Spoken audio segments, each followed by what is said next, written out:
என் பெயர் ரவிச்சந்திரன். நான் மதுரையில் வசிக்கிறேன்.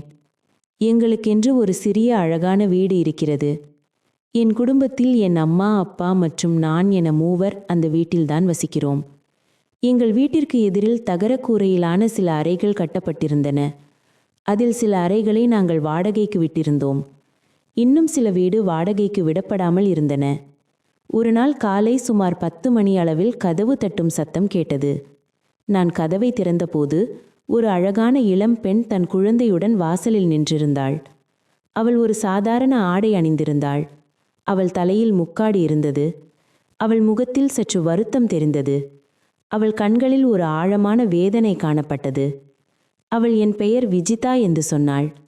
என் அத்தை உங்கள் வீட்டில் வாடகைக்கு ஒரு வீடு இருப்பதாக சொன்னாள் என்று அந்த பெண் கூறினார். அதே நேரத்தில் என் அம்மாவும் அங்கு வந்தார்கள். இந்த அம்மா வாடகைக்கு வீடு தேடுகிறார்கள் என்று நான் என் அம்மாவிடம் சொன்னேன். ஆமாம், ஒரு வீடு மட்டுமே இருக்கிறது என்று அம்மா சொன்னார்கள். பிறகு நானும் என் அம்மாவும் அந்த பெண்ணும் சேர்ந்து அந்த வீட்டை பார்க்க சென்றோம். ஒரு பெரிய அறையையும் அதனுடன் ஒரு சிறிய சமையல் அறையையும் நான் காட்டினேன். அந்த வீடு அந்த பெண்ணுக்கு பிடித்திருந்தது. நீங்கள் என்ன வேலை செய்கிறீர்கள் என்று அம்மா கேட்டார்கள்.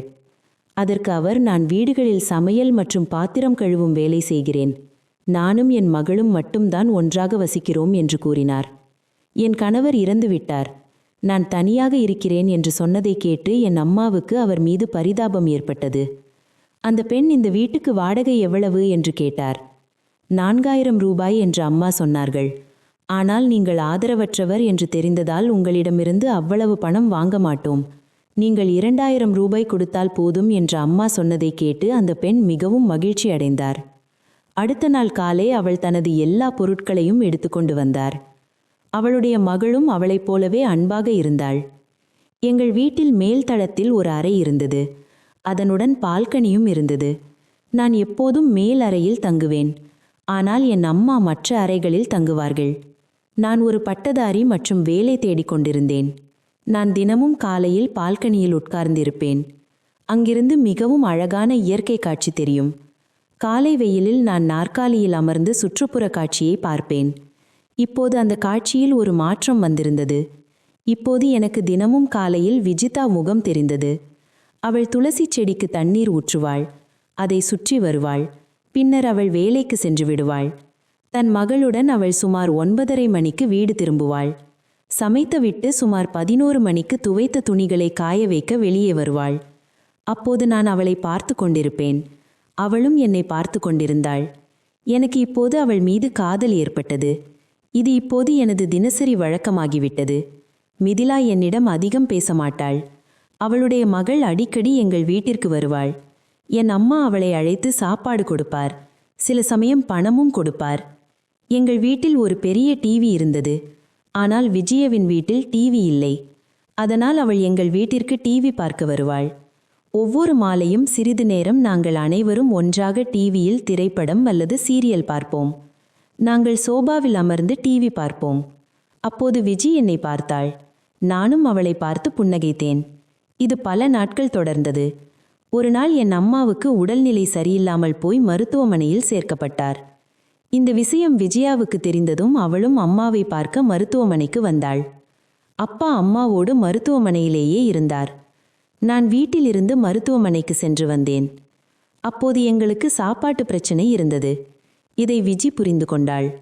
அடுத்த நாள் அவள் எங்கள் வீட்டிற்கு வந்து, நான் அம்மாவுக்கு டிஃபன் செய்து தருகிறேன், உங்களுக்கும் சேர்த்து செய்கிறேன், நீங்கள் கவலைப்பட வேண்டாம் என்றாள்.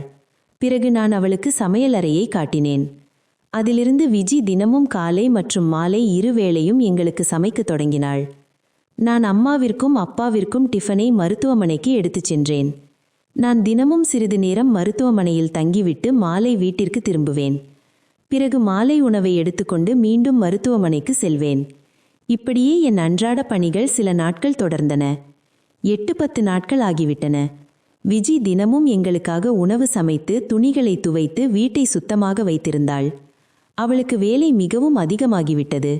வெளியிலும் வீட்டிலும் என 2 வேலைகளையும் சேர்த்து செய்ததால் அவள் மிகவும் சோர்வடைந்து போனாள்.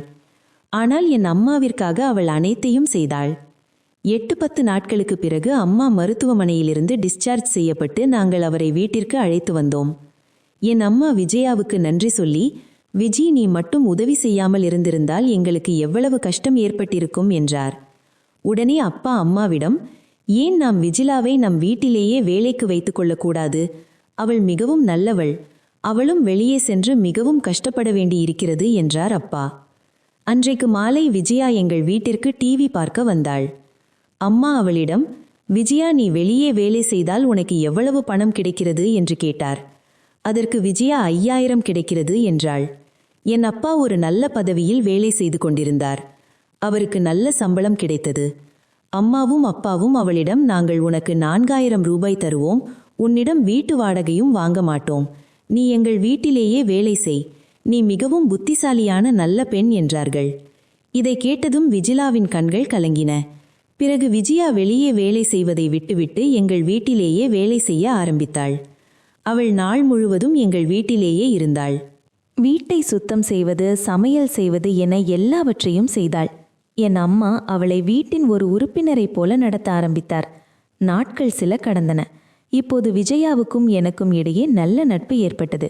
அவள் சமையல் செய்யும் போதும் பாத்திரம் கழுவும் போதும் நான் அவளை பார்ப்பேன். அவளும் என்னை பார்த்தாள். எனக்கு இப்போது நிலாவை மிகவும் பிடித்தது. அவள் பார்ப்பதற்கு மிகவும் அழகாக இருந்தாள். ரொம்ப நல்லவள். தினமும் காலையிலும் மாலையிலும் சரியான நேரத்துக்கு டீ கொண்டு வந்து கொடுப்பாள். ஒரு முறை நான் மேலே என் அறையில் உட்கார்ந்து படித்து கொண்டிருந்தேன். சரியாக 4 மணிக்கு விஜி என் அறைக்கு டீ எடுத்து கொண்டு வந்தாள். கதவு திறந்திருந்தது. அவள் உள்ளே வந்தாள். நான் படித்து கொண்டிருந்தேன். ஆனால் என் கவனம் அவளை நோக்கி சென்றது. அவள் என் அருகில் வந்தாள். நான் அவளுடைய கையிலிருந்து டீ கோப்பையை வாங்கினேன். நான் விஜிலாவை உட்காரு என்று சொன்னேன். விஜி சிரித்தாள். நான் அவளிடம், விஜி, நீயும் உன் மகளும் தனியா இருக்கீங்களா? உங்க கணவருக்கு என்னாச்சே என்று கேட்டேன். அப்போது விஜி சொல்ல ஆரம்பித்தாள். 5-6 வருடங்களுக்கு முன்பு எனக்கு திருமணம் நடந்தது. என் கணவர் கார் டிரைவராக இருந்தார். ஒரு முறை அவர் தன் முதலாளியை அழைத்து கொண்டு சென்னை சென்றிருந்தார். அதிகாலை நேரம். அவர் இரவு முழுவதும் விழித்திருந்தார். திடீரென்று அவருடைய கார் மரத்தில் மோதி கவிழ்ந்தது. கார் உரிமையாளர் மற்றும் என் கணவர் இருவரும் அந்த விபத்தில் இறந்துவிட்டனர். இந்த செய்தியை கேட்டு நான் முழுவதுமாக உடைந்து விட்டேன். ஆனால் பிறகு என் மகளுக்காக வாழ முடிவு செய்தேன். கிடைத்த வேலையை செய்ய ஆரம்பித்தேன். துன்பம் நிறைந்த அந்த கதையை கேட்டதும் எனக்கு மிகவும் வருத்தமாக இருந்தது.